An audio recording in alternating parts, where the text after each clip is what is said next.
তোমাকে এত বলার পরেও কেন বুঝো নাই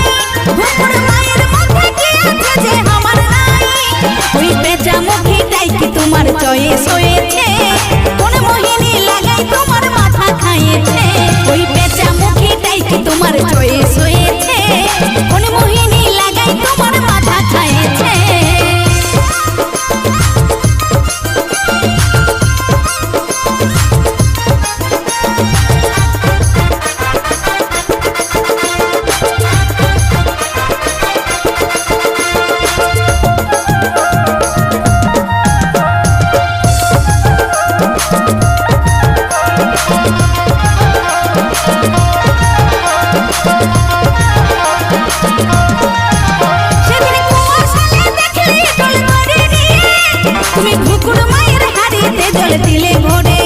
আমি মুখ ধুতে যাইছিলি কাজের